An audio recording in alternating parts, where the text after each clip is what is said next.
Hey, what's up, YouTube? Brett and Bordy here, back with another lore video for New World. Of course, it's Friday. It's time, Bordy. And we got some messages or some visions of madness from our friend Gideon. So take it away with the first vision. Yeah, man, these are some pretty interesting lore pages without a doubt. So let's start off with this first one. So the first one is called The Flood, and it says, given to you by Gildan of Morningdale. Truths drowned, resting under the surface, hiding away ancient sins, hiding away ancient curses. I see them, the beings with 4 arms. I feel myself sinking under the water, my ears only hearing bubbling and sloshing. As I hold my breath, my chest tightens as my strength leaves me. I can sense what, but something is pulling me under the surface, and soon I shall run out of air.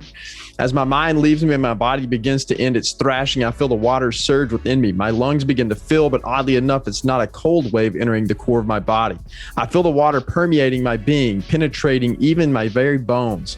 I feel as if what was in me is driven out and replaced by the waters. As I break my bondage and rise to the surface, my mind comes back to the world around me. Yo, Red, this is pretty crazy, man. I think this is could potentially be referencing why people have eternal life on Aeternum. And it seems like the ancients maybe play a part in that. Yes, the 4-armed ones is an interesting name for them too, one we haven't heard yet. I think they've referenced it but never called them that. Yeah, it is kind of funny. Yeah, so let's see what the next vision entails here.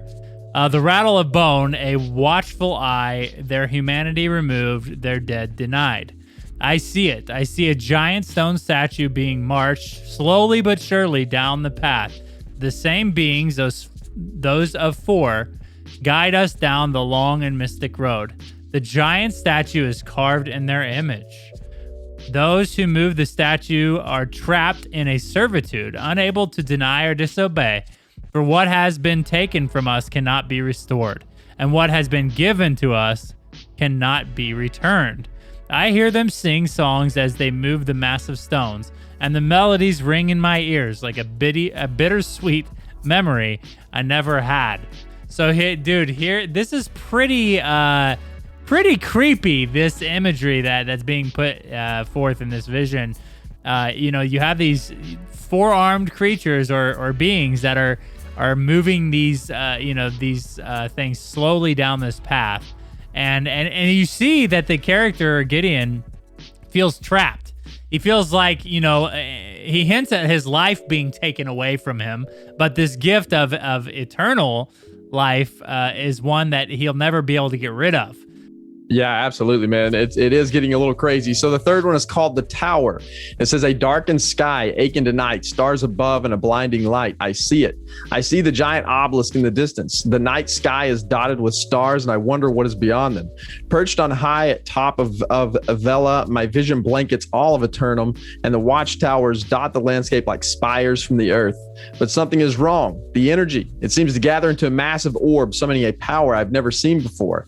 And at the apex of its growth, it explodes. The obelisk shatters, sending a shockwave all over the island that rocks me to my core. I fall over and I try to fix my vision on the burst of light and energy that remains. And what I see shocks me. Frozen in space, frozen in time, the obelisk stands shattered but still together, destroyed but not, trapped in a single moment. And that explosion, that shatter, echoes in my head. So here we go, Red. This is the Shattered Obelisk. This is referencing the start of the Shattered Obelisk right here and how that happened. So it appears that these ancients were pushing some things over there. And it also talks about the spires, the other obelisks that we've referenced in other videos before that are kind of perched around the Shattered Obelisk. I believe that's what it's referencing here. And then the orb just generates so much energy that it explodes. So here's the beginning of something crazy that's happening on Aeternum with the Shattered Obelisk, man. Well, it seems to be some sort of ritual that was being performed, right? They were putting the obelisk seems to have some sort of supernatural power, whatever it may be. But the pillars that are being placed around it seem to be the key to unlocking the power. And once that, this ritual was put in place and the ancients were able to place them in the fashion that they're placed now, something happened. So let's see if we get any insight into what that was. So here's the final vision. It's called The Bay. A guiding light, crashing shores, and sudden landfall. A tall tower, rain of fire, and a siren's call. Like some kind of sorcery or an ill omen, The blue flames of the bay turn red. They have come. They corrupted everything they touch, changing the very essence of the beings on the island. The bay is slowly taking over them, and they overpower even those of the four. What few guardians are left are pinned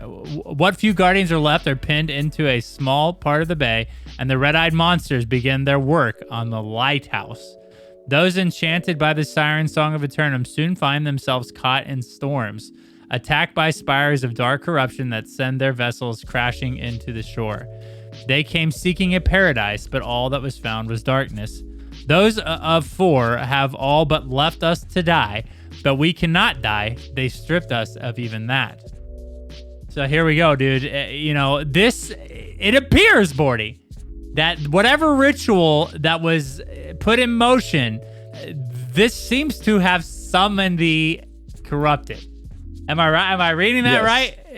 Yeah. So I think that the obelisk shattering is what summoned the corrupted. That's what I'm gathering out of this. But yes, I think you're right. I think this entire ritual went wrong somehow, and that summoned the corrupted over to Aeternum. And what I also find very interesting about this, Red, is it says here at the very end, it says that, where's it at? Those enchanted by the siren song of Aeternum soon find themselves caught in storms, attacked by the spires of dark corruption that send their vessels crashing into the shore. So it seems like before this happened, you could come and go to Aeternum. It seems like ships were able to come and go, which would explain why some people are on the mainland that have seen Aeternum, because we have seen people. Like in the beginning, you see the person on Aeternum who hands over the box or whatever, so he's been to Aeternum, then came back. Well, maybe he did it before this happened, because it says right here that they after that happened, their vessels then crash into the shore. So they came seeking paradise, but all they found was darkness, man. That's pretty crazy. I think you could come and go before this happened. Well, and he does mention the guy that brings the box to Commander Thorpe. He does mention that there is now a corruption that has taken over this island and is going to eventually move out into the world if it's not stopped. So yes, he does. Great point. I think again, you're probably spot on, because it does seem like at one point you were able to leave. Now, here's some interesting things that we can talk about real quick before we wrap up the video. The guy or the priest, could he be an agent of the corruption? Could it be? We've covered this in previous lore episodes. Could that be Merlin himself? Yeah, I think that's a real possibility given what we know, what we've read so far in our last lore series, King Arthur and Aeternum. I think that is a very big possibility at this point, man. Because it seems to line up, this ritual or whatever, he seemed to gain the power of the ancients. So maybe he in some way used the ancients and their power to complete this ritual and summon this corruption that is eventually, going to take over the world, dude. We'll see. All right, guys. Well, thanks for watching. We hope you enjoyed the video. Don't forget to leave a comment down below. What do you think of this these visions by Gideon, and what do they mean?